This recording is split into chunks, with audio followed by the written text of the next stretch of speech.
கதை நாம் மையப்படுவதாக இந்த அருமையான புதிய காலை வேளையிலே மறுபடியும் உங்களை சந்திப்பதிலே மிகுந்த மகிழ்ச்சி அடைகிறோம். ஒவ்வொரு நாளும் காலைதோறும் கர்த்தருடைய கிருபை புதிதாக இருக்கிறது. ஒரு புதிய லோகோஸ் வார்த்தையோடு உங்களை சந்திப்பதிலே மிகுந்த மகிழ்ச்சி அடைகிறோம். கர்த்தர் உங்களை ஒவ்வொரு நாளும் உங்களோடு பேசி கொண்டிருக்கிறார். நீங்கள் கேட்கிறீர்கள். உங்கள் எல்லாரையும் கர்த்தர் ஆசீர்வதிப்பாராக. உங்களுக்கு இந்த வசனத்தை சொல்லும்படி கர்த்தர் கொடுத்த வார்த்தை இந்த நாட்களில் உங்களுக்கு சொல்லுகிறோம். 1 சாமுவேலின் புஸ்தகம் 15ஆம் அதிகாரம் 22ஆம் வசனம். 1 சாமுவேலின் புஸ்தகம் 15ஆம் அதிகாரம் 22ஆம் வசனத்தில் கீழ்ப்பகுதியை வாசிக்கிறோம்.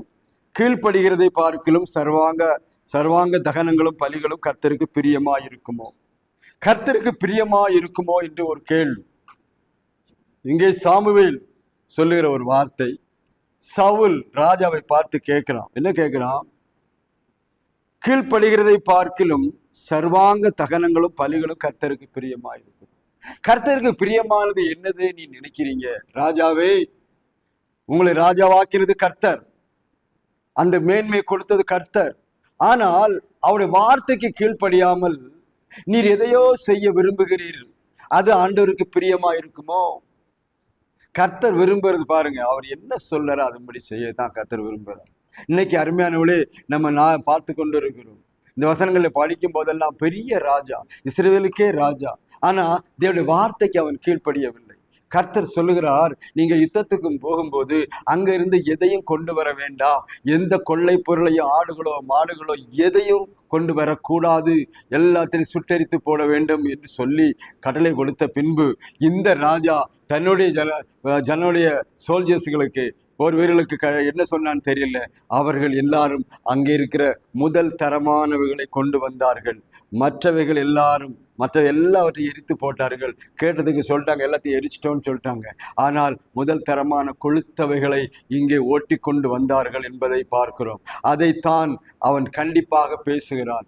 அப்போ அவன் கேட்டார், என்னத்துக்கு இப்படி செஞ்சீங்க? ராஜாவே, ஏன் இப்படி செய்துன்னு கேட்டான். சொன்னான், இது வேற ஒன்றும் இல்லை, கர்த்தருக்கு பகலி செலுத்தத்தான், கர்த்தருக்கு கொடுக்கத்தான் கொண்டு வந்தோம். நீ கீழ்ப்படியாம கர்த்தருக்கு கொடுக்கிறது அவருக்கு பிரியமா இருக்குமோ என்று கேட்கிற கேள்வியை தான் இன்றைக்கு வாசித்தோம். அருமையான ஆண்டவர் என்ன சொல்லுகிறாரோ அதை செய்யாம நம்ம எதையெல்லாமோ கர்த்தருக்கு கொடுத்து பிரியப்படுத்த நினைக்கிறோம். அது நடக்கவே நடக்காது. நம்மை உண்டாக்கினவர் அதை ஏற்றுக்கொள்ள மாட்டார். அவர் சொன்னதை செய்யும்படியாகத்தான், அவர் என்ன சொல்லுறாரோ அதுபடி செய்யுன்னு சொல்லி புதிய ஏற்பாட்டில் வாசிக்கிறோம். இன்றைக்கு அதை விட்டு நாம என்ன சொல்றோமோ அதைத்தான் கடவுள் கேட்கும்னு நம்ம நினைக்கிறோம். நம்ம உண்டாக்கி வச்சிருந்த கடவுளா இருந்தா அப்படி பரவாயில்ல, அது கேட்கும். நம்மை உண்டாக்கினவர் அப்படி கேட்க மாட்டார். இன்னைக்கு நம்ம நிறைய கடவுளை உண்டாக்குறோம். அந்த சாமி, இந்த சாமி, இந்த சாமி, சாமிக்கு பேரை போட்டு அது ஒருவேளை கேட்கலாம், ஏன்னா நம்ம உருவாக்கினது இல்லையா. ஆனால் தேவன் நம்மை உருவாக்கினவர், அவர் சொல்லும்படி நடக்கணும்னு எதிர்பார்க்கிறார். ஒரு தகப்பன் தன் பிள்ளைகள் தான் சொல்லபடி கேட்கணும்னு எதிர்பார்த்து கொண்டிருக்கிறார். அதே போலதான் உலகத்துக்கே தகப்பன், உலக ஜாதிகளை உருவாக்கியவர் கேட்கிறாரு, நீ என் வார்த்தையின்படியே நட, அப்பொழுது ஆசீர்வாதமா இருப்பா என்று சொல்லி அந்த வார்த்தையை சொன்னா இவனுக்கு என்ன தெரியுமா? ஆண்டவருக்கே அறிவுரை சொல்றான். இல்ல, இதெல்லாம் கர்த்தருக்கு காணிக்கை, இந்த காணிக்கை வச்சுதான் அப்போ சொல்றாரு, இந்த உலகமே என்னுடையது, இந்த உலகத்தில் வாழ எல்லா ஜீவராசி என்னுடையவர்கள், எனக்கு வேணும், நான் எடுத்துக்க மாட்டேனா? நீ கொடுக்கறது தான் நான் வேணுமா எனக்கு? நீ இந்த மாதிரி கீழ்ப்படியாம கொடுக்கிற பொருள் எனக்கு வேணுமா என்று சொல்லி கேட்கிறார். அதான் அப்ப சொல்லும் போதுதான் கீழ்ப்படிதை பார்க்கல சர்வ பலிகளும் கர்த்தருக்கு பிரியமா இருக்குமோ? தேவனுக்கு பிரியமா இருப்பது என்ன தெரியுமா? கீழ்ப்படிதல். கர்த்தர் சொல்லபடி நடக்கிறது தான் பெரிய பலிக்கு அடையாளம். நம்மளாம் என்ன செய்யணுமா? ஏமாத்துறது, எல்லாரும் கொள்ளையடிக்கிறது, ஏமாத்துறது, மற்றவனுக்கு அதுல கொண்டு வந்து பாதி பங்கு வந்து உண்டியல்ல போடுறது. சொல்லிட்டு போவான், நான் கொள்ளையடிக்க போறேன் கடவுளே, நான் கொள்ளையடிக்க போறேன் கடவுளே, நீ என் கூட இருந்து கொள்ளையடிக்க உதவி செஞ்சா நான் பாதி நீ பாதி, பார்ட்னர்ஷிப் பண்ணிக்கிட்டு போவாங்க, கொள்ளை அடிப்பாங்க, ஏதாவது செய்வாங்க, செஞ்சு கொண்டு உண்டியல்ல போட்டுருவாங்க. நீ என்னை காப்பாத்திட்ட நல்லது. அந்த மாதிரி கர்த்தரை பிரியப்படுத்த முடியாது. ஆண்டவர் அப்படிப்பட்டவர் அல்ல. அருமையானவர்களே, அவர் பரிசுத்தம் உள்ள தேவன். அவர் ஒரு சின்ன குறையை பார்க்கும்போது அவர் அதை வெறுக்கிறவரா இருக்கிறார். அவருக்கு பிரியமான செய்ய வேண்டும் என்று விரும்புகிறார். இந்த அருமையான கால வேளையிலே கர்த்தர் உங்களோடு பேசுற காரியம் என்ன? நீ தேவனுடைய வார்த்தைக்கு கீழ்ப்படியாம நான் காணிக்கை கொடுத்தேன், அதை கொடுத்தேன், இதை பண்ணேன், அதை பண்ணேன், கோயிலுக்கு இதை பண்ணேன்னு சொன்னா அவர் ஏற்றுக்கொள்ள மாட்டார். சர்வாங்களும் தகன பலிகளும் கர்த்தருக்கு பிரியமா இருக்காது. உன்னுடைய கீழ்ப்படிதல் தான் கர்த்தருக்கு பிரியம். இந்த அருமையான நாளிலே அவனுடைய வார்த்தைக்கு கீழ்ப்படிந்து கொண்டிருக்கிறாயா? தேவ வார்த்தைக்கு கீழ்ப்படுகிறாயா? என்னுடைய போக்கு தேவ வார்த்தை கீழ்ப்படிந்து இருக்கிறதா? எத்தனை நாட்கள் சொன்னாலும் அதை கீழ்ப்படியாமல் உட்கார்ந்து இருக்கிறோமே. நாளைக்கு பார்த்து கொள்ளலாம், நாளைக்கு பார்த்து கொள்ளலாம், அடுத்த மாசம் பார்த்துக்கொள்ளலாம் சொல்லி தள்ளி போட்டுக்கொண்டே போகிறாயே. எதுவரைக்கும் தள்ளி போடுவாய்? நீ தேவனுக்கு கீழ்ப்படியதை எதுவரைக்கும் தள்ளி போடுவாய்? இப்போ ரொம்ப பாருங்க, நான் ரொம்ப பிஸியா இருக்கிறேன், என் பிள்ளை கல்யாணம் பண்ணணும், அப்படி பண்ணணும், இப்படி எல்லாம் முடிச்சுட்டு நான் சர்ச்சைக்கு வரேன், ஆண்டவர் தேடுறேன்னு சொல்லி எத்தனை குடும்பங்கள் கர்த்தரை விட்டு தூரமாய் போயிருக்கிறார்கள். கீழ்ப்படிதல் மிக மிக முக்கியம். உனக்கு கிடைத்த இந்த நாளிலே உன் சமாதானத்துக்கு ஏற்றல் அறிந்திருந்தால் நலமாயிருக்கும். என்றைக்கு காலம் ஒன்று போல இராது, என்றைக்கு ஆப்பர்ச்சுனிட்டி கிடைச்சிட்டே இருக்காது. உனக்கு கிடைக்கிற இந்த நாளை நீ உபயோகப்படுத்தினால் ஆசீர்வாதமாக இருப்பாய். இந்த காலவெளியிலே கர்த்தருடைய வார்த்தைக்கு நீ கீழ்ப்படிந்தால் உன்னையும் உன் குடும்பத்தையும் ஆசீர்வதிக்க வல்லமையுள்ள தேவனாக இருக்கிறார். உன் கண்ணீரை கர்த்தர் பார்த்து கொண்டிருக்கிறார், உன் கவலைகளை கர்த்தர் அறிந்து கொண்டிருக்கிறார். நீ வேதனைப்படுவதெல்லாம் கர்த்தருக்கு தெரியும். ஆனால் நீ கீழ்ப்படியாதனாலே உன்னை ஆசீர்வதிக்க முடியாதபடி அவருடைய கரங்களை நீ கட்டி போட்டு கொண்டிருக்கிறாய். அவருடைய செவிகள் மந்தமாகவில்லை, அவள் கண்கள் குருடாகவில்லை.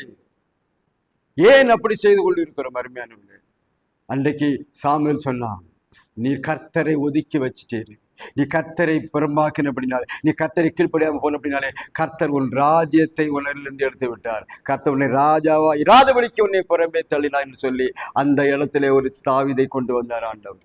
அருமையான பிள்ளைகளே, உனக்கு கிடைத்த ஆசீர்வாதத்தை நீ தக்க வைத்துக் கொள்ளணும்னா நீ அவருடைய வார்த்தைக்கு முழுமையாக கீழ்ப்படி. நீ சாக்கு போக்கு சொல்ல, அந்த உலகத்தை பார்க்காத, கண்ணுகள் கொள்ளையின் மேலே பறக்க விடாது, இந்த உலகத்தின் மேலே பறக்க விடாதே. அது நல்லா இருக்கு, இது நல்லா இருக்குன்னு சொல்லி கொண்டிராதே. உனக்கு கொடுக்கப்பட்டதை நீ வைத்துக்கொள்ளு, உனக்கு கொடுக்கப்பட்ட வசனத்தின்படி நட. உன்னை கர்த்தர் ஆசீர்வதிக்க வருகிறார். அப்படி பெற்ற ஆசீர்வாதம் தான் நிற்கும். இல்லை நான் இப்படி குறுக்கோளில் அப்படி செய்வேன் இப்படி செய்வேன் பண்ணா எல்லாம் அழிந்து போகும், பறந்து போகும். சோத்திரம். பணத்தை தேடி போல அது பறந்து போகும். பணம் நம்ம தேடி வர வைக்கணும். செல்வங்கள் தேடி வரும். முதலாவது ராஜ்யத்தை நீதியோடு அப்பொழுது எல்லாம் கூட கொடுக்கப்படும்.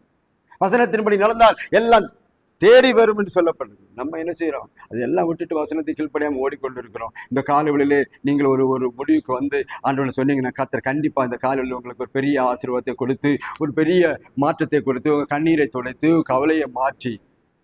இன்னைக்கு அநேக குடும்பங்கள்ல நிம்மதி இல்லை, சமாதானம் இல்லை, சர்ச்சைக்கு போயிட்டு இருக்கிறாங்க, ஒரு மாற்றம் இல்லை. காரணம், தேவ வார்த்தைக்கு நீ கீழ்ப்படியவில்லை, ஊழியக்காரருடைய வசனத்தை கீழ்ப்படியவில்லை, சொல்ல வார்த்தைக்கு நேர ஏட்டிக்கு போட்டி பண்ணி கொண்டிருக்கிறாய். எங்களுக்கு தெரியாதா என்று சொல்லி பேசிக் கொண்டிருக்கிறாய். கர்த்தர் காலை வேளையிலே சொல்லுகிறார், மனம் திரும்பு மகனே, மனம் திரும்பு, மகளே மனம் திரும்பு. அப்படியானால் உனக்கு ஆசீர்வாதத்தை எவரும் எடுத்துக்கொள்ள முடியாது.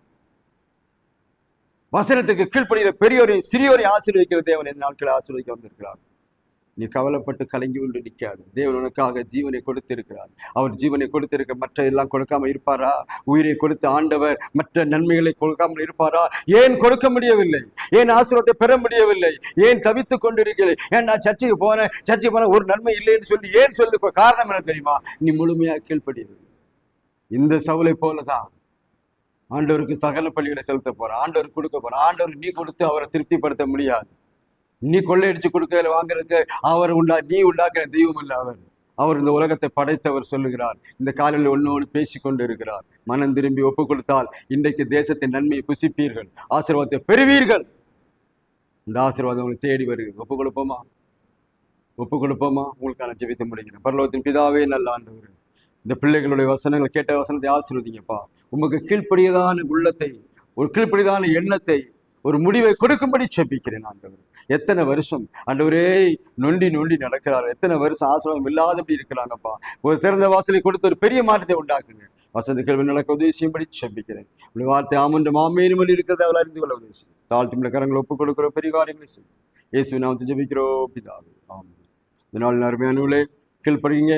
கீழ்ப்படிந்து பார்க்கணும், பெருசு வேற ஒன்றும் இல்லை. கர்த்தர் உங்களை ஆசீர்வதிப்பார், உங்களை வைத்திருக்க ஆசீர்வாதத்தை கொடுப்பார். இல்லாவிட்டால் சவலை போல தள்ளிடுவேன். ஒப்பு கொடுங்க. கர்த்தர் உங்களையும் குடும்பத்தையும் ஆசீர்வதிப்பார். தொடர்ந்து இன்னொரு லோக சுவாத்தி போல சந்திக்க வரணும். கர்த்தர் நாமே நம்ம எல்லாரையும் ஆசீர்வதிப்பாராக. ஆமென்.